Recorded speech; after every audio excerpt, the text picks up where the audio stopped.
Hello, Foxy listeners, and welcome to episode 215, Why Coaching Doesn't Work. I'm Tanya Fox, and you're listening to Fox Talks Business Podcast. I started my career in the corporate world, but always played to my own tune and loved to think outside of the box.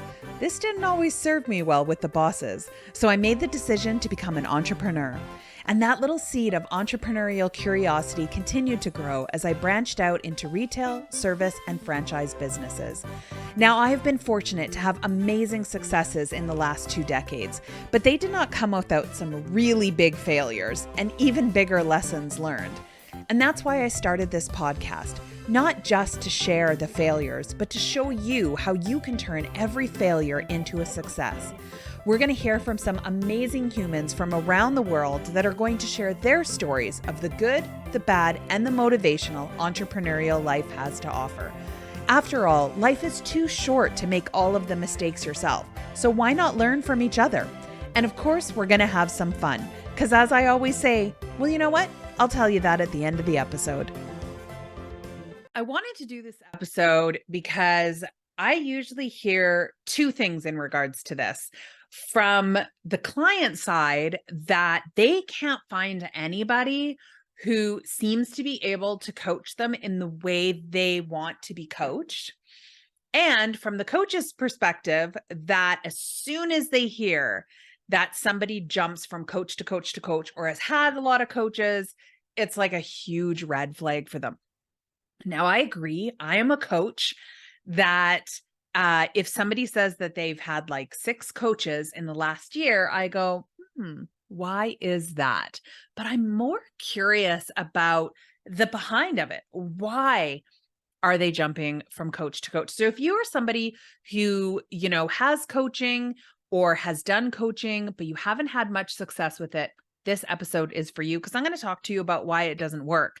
And I'm going to warn you, you might not like what I have to say, but it'll be the truth.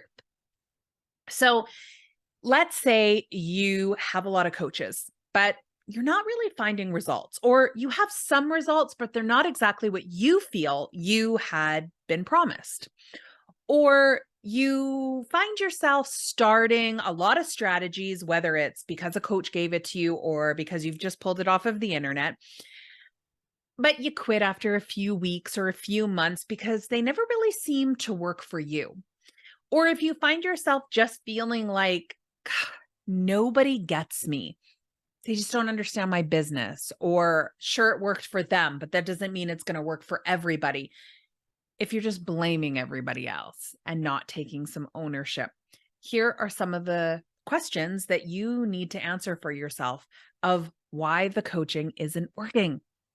So first and foremost, did you pick the right coach? A lot of times clients will pick somebody based on their popularity, but you have to believe in the coach that you're paying for. You have to trust that the advice that they're giving you, that the tasks that they're setting for you, the homework they're giving you, or the group that you're in is something that is going to benefit and elevate you. You have to trust them. So are you basing it off of popularity, or do you actually jive with this person? Have you had a discovery call with them? Have you felt what it's like to chat with them? Because in those little discovery calls, you're going to get a sense of how they work. What questions are they asking? Are they just asking surface questions? Tell me a little bit about you, about your business. Are they digging into the reasons behind why some of your strategies aren't working? Now, this isn't going to be a full, they're discovering all the questions that nobody's ever asked you for, because typically discovery calls are, let's be honest, about 30 to 45 minutes.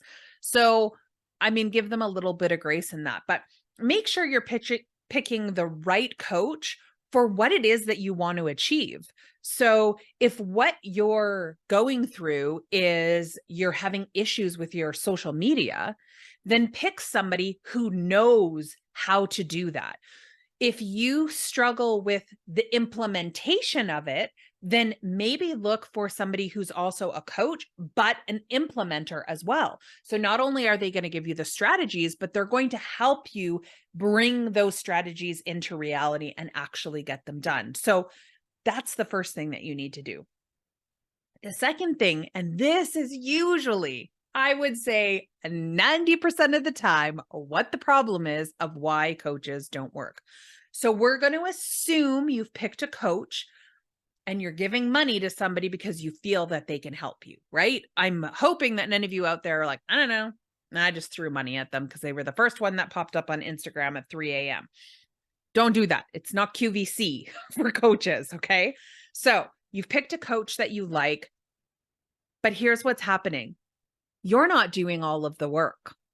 You're not doing all of the steps. And I see this so often because this is my first question when clients go, I don't know if I really want to continue because I'm not really seeing results. And I go, yeah, because you're not doing the work. But a lot of coaches won't call you out on that.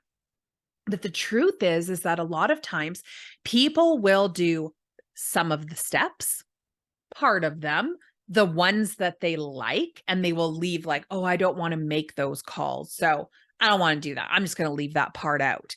This is like leaving ingredients out of a recipe and then going, you are a bad teacher because I don't like sugar. So I left sugars out of the cookies and they tasted horrible.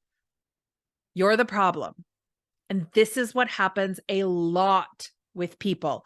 You follow a quarter or a half of the program and then you get mad. This is the same as brushing only your bottom teeth and then getting pissed off that your top teeth have cavities and blaming the toothbrush that it's its fault that you have cavities. The truth is, had you brushed the bottom and the top of your teeth, you probably wouldn't have had those cavities, but you didn't bother trying. So if you are not following all of the steps of what they do, one, why are you paying them? And two, why are you even in this program? It's crucial because everybody who creates these programs or these systems, and hopefully the ones that you're finding, I'm assuming it's all good coaches that we're finding out there, okay? They have set up certain steps. In my coaching program, there's certain steps you need to take and you can't skip steps or you're not going to get the same results. It's why nobody comes out and goes, oh yes, I made exactly the same amount as the 5 other women that were in this group. Everybody makes different things because it depends on how well and how much you put in to each of the steps. But that's why there's steps. There's a reason you need to take each one because there's something that gets implemented in each single part of your coaching session with someone that builds on the other one and allows you to get higher and higher. I know you might be sitting there and going, well, duh, this makes perfect sense. But why aren't you doing it then? Why aren't you going all in with these coaches that you're hiring and that you have looked at and hopefully researched a lot and went, yeah, I like what they offer. I like what they have to say. I like the way they teach. I feel like they know what they're talking about. Then why are you only doing half of what they say? Is it fear? A lot of times it's fear-based. What if I do get out there? What if all of a sudden I do get really, really big? Imposter syndrome. Imposter syndrome to me is just fear. Am I big enough for this? Am I smart enough for this? Can I do this? So you really have to get to the root of why you're not willing to go all in when you pay for these coaching programs. Now, I want to say right off the bat, like with everything, there, of course, like restaurants, like food, like things that you buy on Amazon or Ally or whatever, some things are good and some things are bad. So there's good and bad of everything out there, but I promise you there are more good coaches than there are bad coaches. So here's what I want you to do. I want you to take a step back and I want you to ask yourself very honestly, did you pick the right coach? And if you didn't, that's okay. You get to make another choice and there shouldn't be any hard feelings. Find somebody who's going to also say to you, you know what? I don't think I'm the right person for you. I don't think you need this. I think what you need is social media strategy. I think what you need is email marketing strategy. I think what you need is to get your finances in order. so that you have a better idea of where your business is before you start to grow. I think what you need is to learn how to collaborate with people so you're not doing this all alone. I know the person that you should go with. That's a good coach. That's somebody who's like, "Okay, I'm going to find you help and the help that you need." There are often times where people will come to me and I go, "You know what? You're not ready to work with me yet." And it's not because they're small and it's not because they're not willing to pay. It's because they have other things that they need to get into place before anything I could give them would work.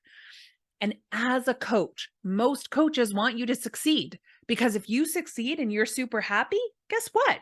You pay the coach again. You become a recurring client, or you become the best word of mouth advertising and testimonial that could ever happen to them.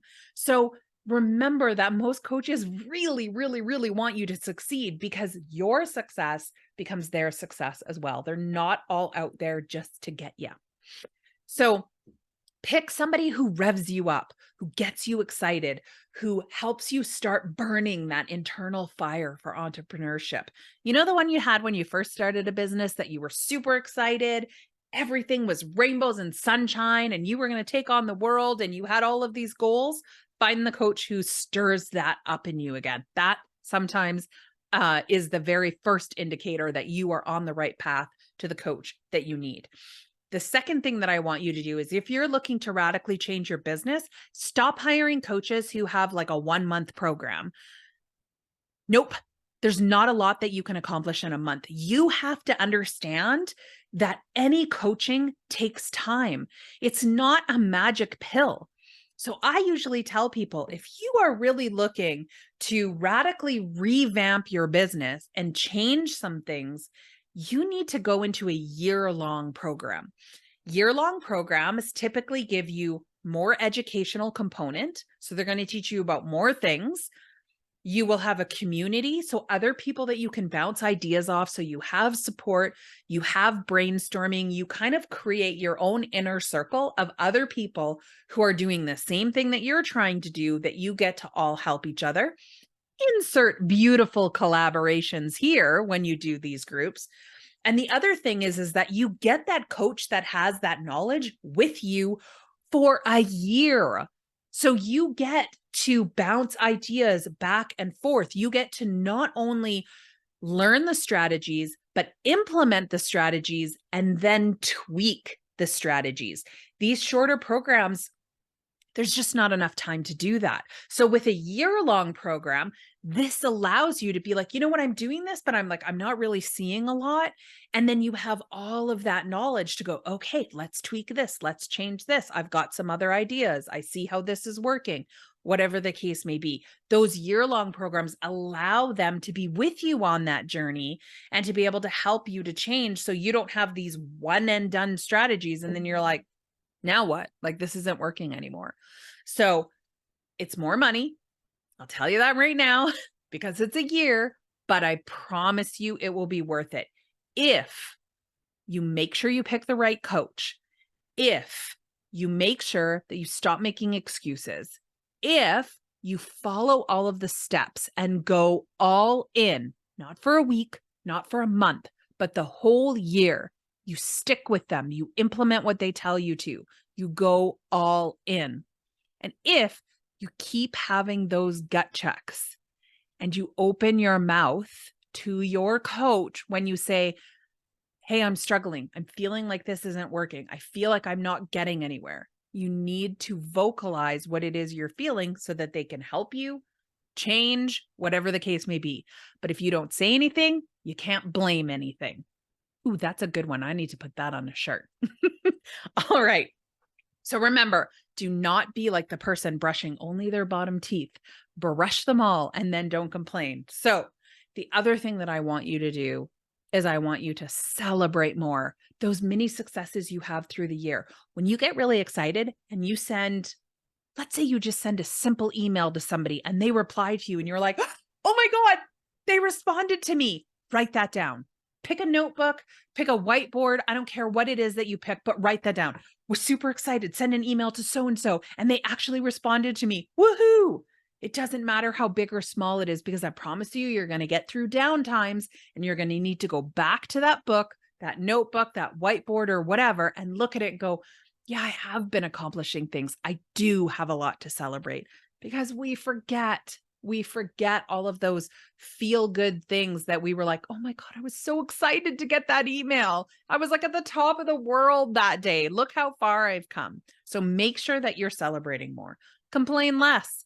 Stop saying it's everybody else's fault. Take a gut check. This is hard. I struggle with this too. So what it is that I want you to do is, take an inventory, who it is that you have, and see, are you in the right spot? And let me know. If you are also sitting there and you have been in business for over 3 years and you just you feel like something's wrong. You're not quite where you wanted to be. That passion, that huge flame of excitement that you had is more like just a pilot light. Then maybe you need somebody to step in and figure out what is going on. How can you change this? How can you get back to that point of passion? How do you rekindle that? And how do you rekindle that while growing your profit and having fun in your business? You can use the link that's at the end of these show notes. Book a call with me. I'm going to sit down. I'm going to find out what is going on with your business and let you know what your next steps would be, whether that's joining one of my programs or finding a coach that is going to help you get to the goal that you want to get. So I encourage that. It's no cost, no obligation. It's not going to be a huge sale call. It's literally going to be me sitting in this chair with this background, having a coffee, seeing how life is going for you and how I can help. Because for me, that's what entrepreneurship is all about. So no matter what you do today, make sure that you take time to have fun. Because as I always say, if you're not having fun, why are you doing it?